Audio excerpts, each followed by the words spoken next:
السلام علیکم ورحمۃ اللہ وبرکاتہ۔ رب اشرح لی صدری ویسر لی امری واحلل عقدۃ من لسانی یفقهوا قولی رب ادخلنی مدخل صدق واخرجنی مخرج صدق واجعلنی من لدنک سلطانا نصیرا۔ جیسے کہ آپ کے علم میں ہے، ہم پہلے خطبے میں تقوی الہی سے متعلق بات چیت کرتے ہیں اور الہی احکام آپ کی خدمت میں پیش کرتے ہیں۔ خدائی احکام یا خدائی تعلیمات تین طرح کی ہیں: عقائد ہیں، احکام ہیں اور اخلاق ہیں۔ عقائد میں جو مین عقیدہ ہے اور جس کے بغیر کوئی آدمی بھی اسلام میں داخل نہیں ہو سکتا، توحید میں داخل نہیں ہو سکتا، وہ عقیدہ توحید ہے، یعنی اللہ ایک ہے۔ اور آپ یہ دیکھنا ہے کہ اللہ ایک ہے، یہ اس کا دائرہ کار کیا ہے، کہاں تک آپ نے ماننا ہے۔ ضروری ہے آپ کے لیے کہ آپ اللہ ایک مانیں، اللہ کی توحید کے اقرار کریں۔ 4 پوائنٹ ہیں اس میں کہ اللہ ایک ہے، یعنی دو نہیں ہے۔ دوسرا، اللہ صفات میں ایک ہے، بعض ایسی صفات ہے کسی اور کے پاس نہیں ہے۔ دوسرا، اعمال، عمل میں، کاموں میں اللہ ایک ہے۔ مثلا رازق ہونا صرف اللہ کی صفت ہے، کوئی اور اس کے اندر نہیں ہو سکتی۔ چوتھا، عبادت میں اللہ ایک ہے کہ آپ جب اللہ کو ایک مانتے ہیں تو عبادت میں بھی صرف اسی کو مانیں، کسی اور کی عبادت نہ کریں۔ یعنی توحید کی 4 قسمیں ہیں، چاروں کا اقرار کرنا، ان پر عمل کرنا ضروری ہے۔ یہ صرف کافی نہیں ہے کہ ہم اللہ کو ایک مان لیں، عبادت کسی اور کرنا شروع کر دیں۔ اللہ کو ایک مانیں، رازق کسی اور کو ماننا شروع کر دیں۔ اللہ کو کہیں ایک ہے لیکن کسی اور کو بھی کہیں وہ بھی حی و قیوم ہے، یہ صحیح نہیں، یہ مناسب نہیں ہے۔ یعنی توحید کی 4 قسمیں ضروری ہیں، اگر ان میں سے کوئی ایک بھی ناقص ہوگی تو انسان شرک کا شکار ہو جائے۔ اور یہ جو توحید ہے نا، شرک سے جو بچنا ہے، یہ بڑا باریک ہے، بڑا ظریف ہے، بڑا دقیق ہے۔ علماء کہتے ہیں شرک اس طرح جس طرح رات کی تاریکی میں سیاہ پتھر پر سیاہ چونٹی چل رہی ہو، تو اس طرح بعض اوقات شرک انسان کرتا ہے، اسے پتہ نہیں چلتا۔ ایسا انسان کوشش کرے اس کے ہر عمل میں توحید دکھائی دے۔ اور خدا نے کہا بھی ہے، دیکھیں نا، آپ جانور ذبح کرتے ہیں،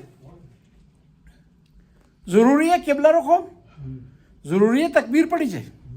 اب سوال پیدا تھا جانور کے ذبح ہونے میں تکبیر کا کیا تعلق ہے؟ نہیں، خدا بتا رہا ہے کہ توحید کو آپ نے ہر جگہ یاد کرنا ہے، حتیٰ اگر جانور ذبح کر رہے ہیں تو وہاں بھی آپ کے کام میں توحیدی رنگ ہو۔ گھر سے باہر نکلیں، حکم میں بسم اللہ پڑھیں۔ کھانا کھا رہے ہیں، حکم میں بسم اللہ پڑھیں۔ لباس چینج کر رہے ہیں، حکم میں بسم اللہ پڑھیں۔ کیوں؟ خداوند تعالیٰ بتانا چاہتا ہے کہ آپ کے ہر کام میں اللہ کا نام ہو۔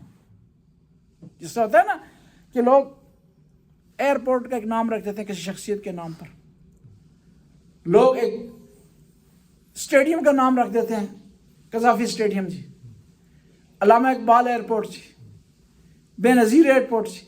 خدا کہتا ہے کہ آپ کی ہر چیز میں اللہ کا نام ہو، تاکہ اللہ کے نام کے ذریعے برکت حاصل۔ وہاں پر نام لوگوں کے اس لیے رکھے جاتے ہیں تاکہ لوگوں کا نام زندہ رہے، لیکن یہاں جب اللہ کا نام رکھیں گے تو کیا وہ چیز زندہ رہے گی؟ کیونکہ اللہ کو ضرورت نہیں ہے کہ آپ اس کے نام کو زندہ کریں، وہ آپ کا محتاج نہیں ہے۔ بس میں عرض کر رہا تھا کہ عقائد میں مین توحید ہے، اور توحید میں ضروری ہے کہ آپ توحید کا حقیقی اقرار اس وقت ہوگا کہ اللہ کی جو صفات ہے نا، وہ اس کی تجلی آپ میں دکھائی دے۔ میں خواستم بگم کہ خداوند تعالی انسان را که فرستاد برای او قانون و مقررات در نظر گرفت. و 3 نوع مقررات داریم: عقاید داریم، احکام داریم، اخلاق. و بالاترین عقیده توحید است. عقاید دیگر را میشه جبران کرد، قابل معافی است، بخشش داره، ولی توحید هیچ بخشودنی نیست. میگه دو تا گناه است خدا این را نمیبخشه. یکی شرک، دومی مایوس بودن از رحمت خدا. پس انسان توحید را خیلی باید خیال کنه.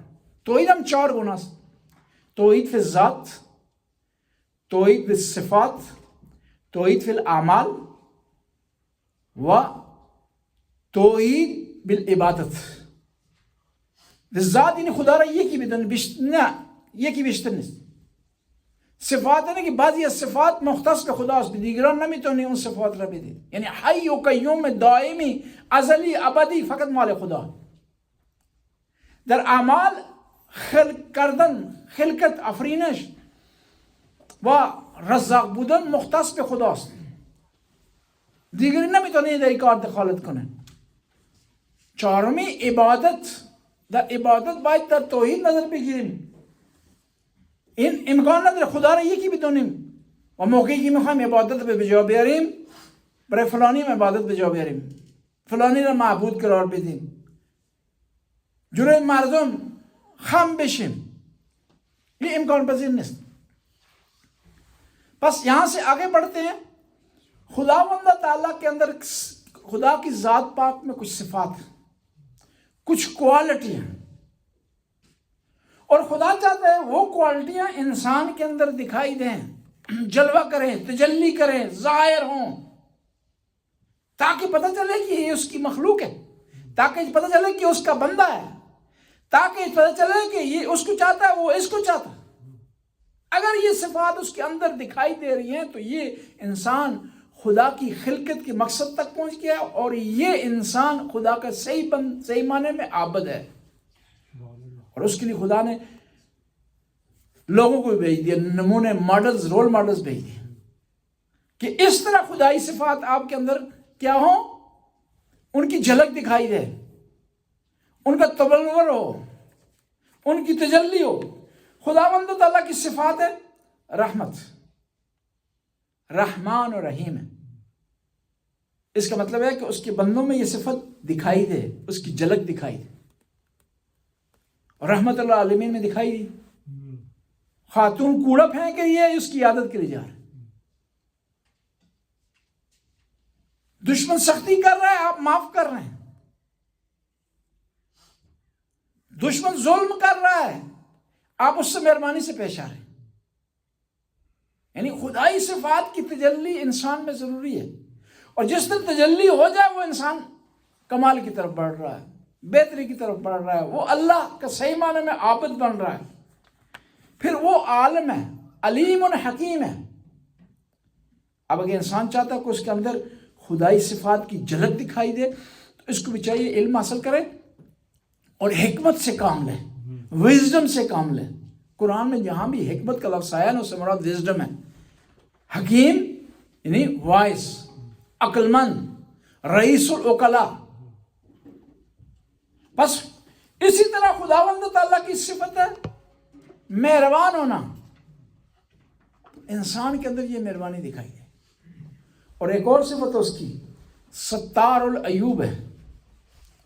علم رکھنے کے باوجود، دلوں کے راز جاننے کے باوجود، کوئی چیز اس سے چھپی ہوئی نہیں ہے، اس کے باوجود اس نے اپنا لقب کیا رکھا ہے؟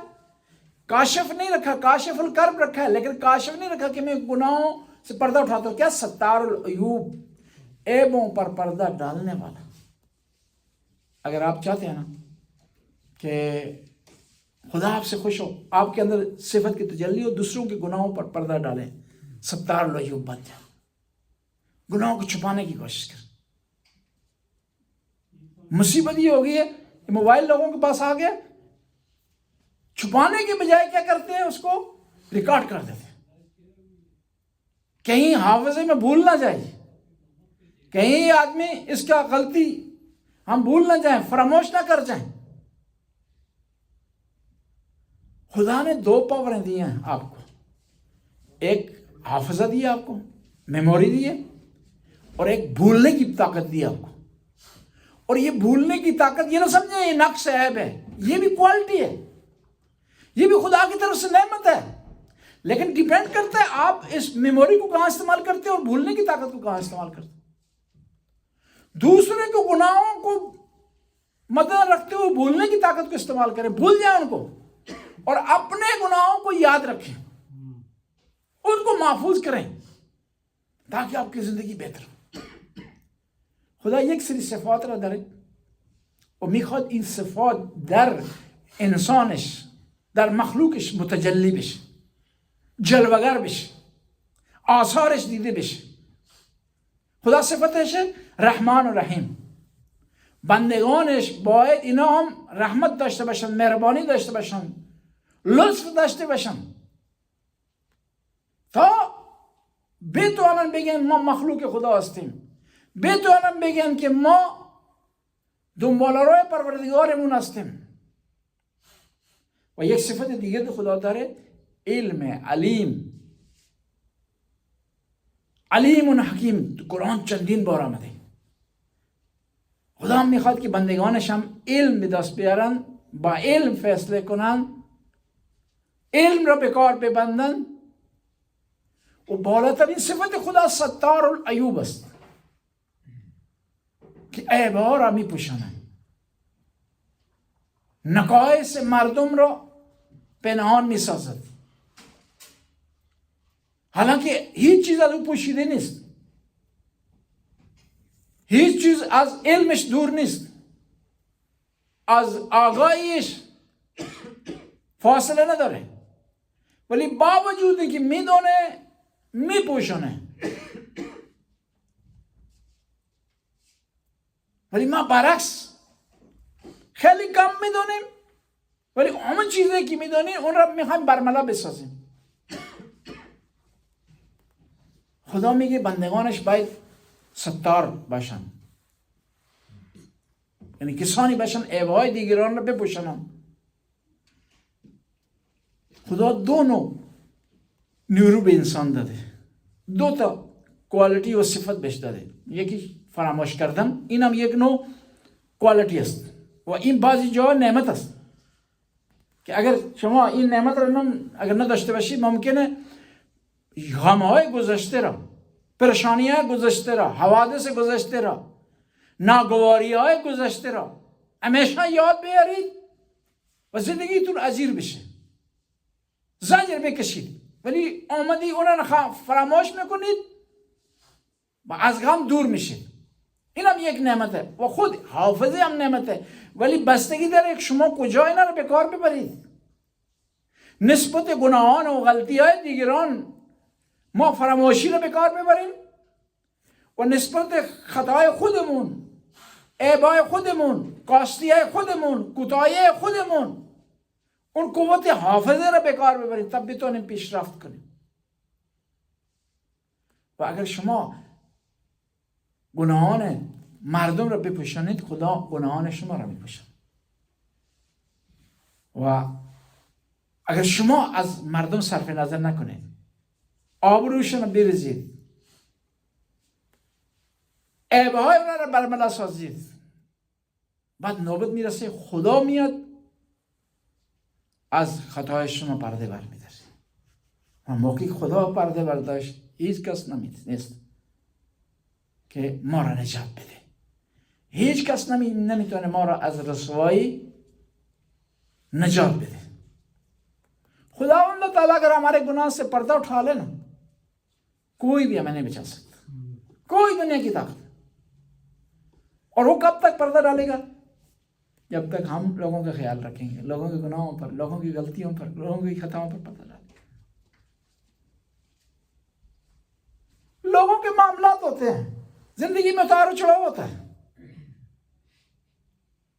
کسی کے بیٹے کی شادی کامیاب نہیں ہوئی تو آپ کا اس سے کیا لین دین ہے؟ کسی آدمی کی شادی کامیاب نہیں ہوئی، آپ کیوں اس کے گناہوں میں شریک ہو رہے ہیں؟ فرض کریں غلطی اس کی تھی، بیوی کی تھی، آپ کو نہیں چاہیے ڈسکس کریں اس کو، آپ کو نہیں چاہیے کہ اس کو برملا دوسرے لوگوں کو بتائیں. کسی کے بچے کو آپ نے خاص جگہ پر دیکھ لیا ہے، کسی بچی کے ساتھ کوئی ایسا، تو آپ کا حق نہیں بنتا کہ اس کو لوگوں کو بتائیں. آپ کو حق نہیں بنتا کہ کیا ہے اس کی غلطیوں کو اجاگر کریں. کیوں؟ جس نے منع کیا ہے نا بڑا طاقتور ہے، بڑا پاور والا. کتنے دنیا والا انسان پیسے والا ہو، بڑا چلاک ہو، بڑا ہوشیار ہو، بڑا ماہر قسم کا انسان فراڈی ہو، لیکن اس کی قدرت سے کبھی نہیں بچ سکتا، اس کے شکنجے سے بچ نہیں سکتا. تو لہذا کوشش کریں اس سے مقابلہ نہ کریں. جب اس کی مخلوق سے مقابلہ کریں گے تو گویا اس سے مقابلہ آپ کر رہے ہیں. بسم اللہ الرحمن الرحیم. الحمدللہ الذی لا یبلغ مدحتہ القائلون ولا یؤسی نعماء العادون ولا یؤدی حقہ المجتہدون الذی لیس لصفتہ حد معدود ولا نعت موجود ولا اجل ممدود الذی فطر الخلائق بقدرتہ ونشر الریاح برحمتہ ثم الصلاۃ والسلام